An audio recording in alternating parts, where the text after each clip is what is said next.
My name is Alex Shaw. My name is Dayna Pirso. And we are Captain Cowboy and the Moneymaker. We didn't have a name when we started, and when Alex and I were thinking of busking in the first place, we thought that the washboard was going to be the moneymaker, which it is. It kind of is. For sure. Yeah. So Alex came up with Captain Cowboy himself. I think it was just because I was wearing cowboy shirts and a nautical hat at the time, and I just wanted to be, I didn't know if I wanted to go with a nautical theme or a cowboy theme, so I chose both.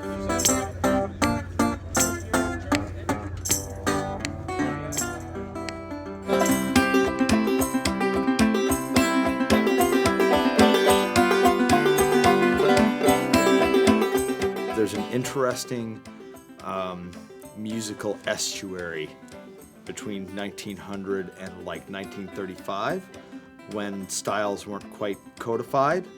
There wasn't the idea of blues or country or like fiddle music. There were just people playing music and things got mixed up depending on where you were going. And when we say that we do folk music, it's music for the people.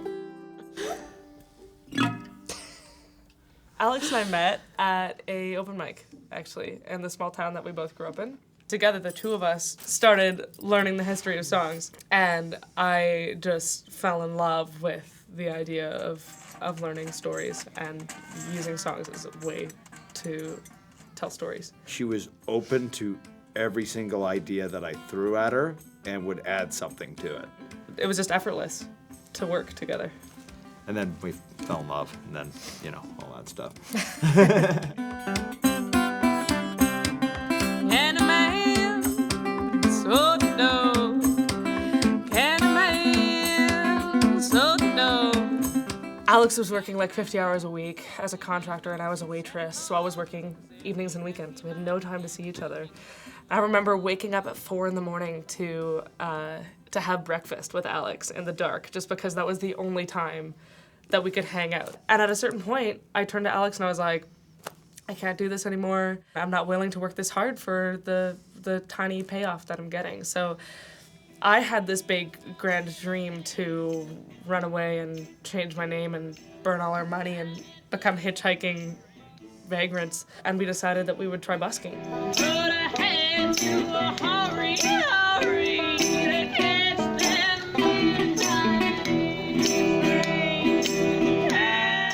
Went out busking all day, every day, and then we would come home and we'd practice, or we'd watch documentaries and research, and then we'd go to sleep and wake up and do it all again.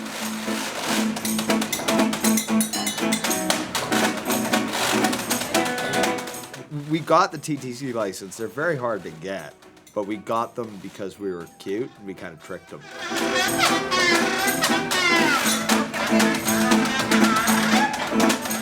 We basically crafted our act from being not very good. We weren't great musicians, so to get people to notice us, we needed to do something. So we just started acting really big and dressing really big. And then through time, we became better musicians.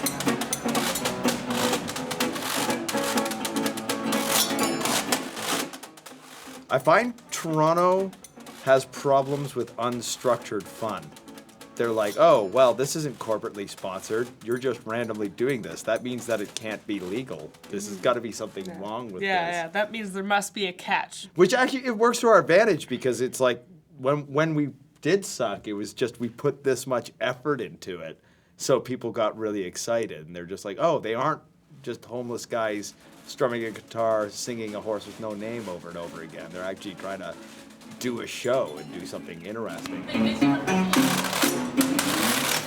Thank you very much. The thing about being a busker is sometimes you're dealing with people on the margins of society, and that's where a lot of interesting stuff happens, but that's also where a lot of dangerous stuff happens. Busking as a solo female banjo player, I encountered a lot of very strange people. I've been asked to go home with people before for money. I've had men, there's a lot of men that will come up to me and think it's okay to be touching me, or they'll give me money and never let go of my hand. I just generally a lot of harassment from men and really get in the way of me playing my banjo and making money. On the other hand, a majority of the people that stop and tip me are other women that are my age. And I can just see on their faces that they're like, oh, it's a girl doing a thing. And they're really excited by that.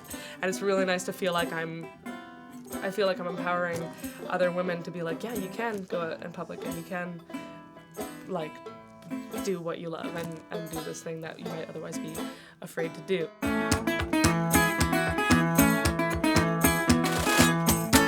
I always knew that if I wanted to get as good at the things that I wanted to do, I needed sustained focus. I needed to just be doing it all the time without distractions. Really, that's really what attracted me to busking. Art is such a malleable thing that it can play any role in society.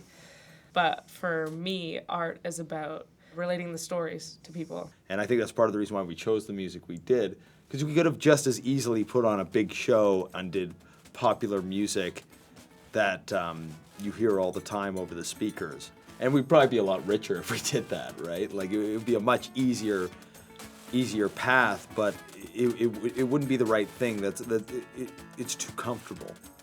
And that's why I keep referencing back to community, because people and working together is so important to me. And that's why I want to play in public spaces, is because it's the people, and it's all about each other and us coming together. And that's where I wedge my art in. And I say, hey, I'm here and I'm human, and I want you to know that you're human as well. I'm looking for a woman who's looking for a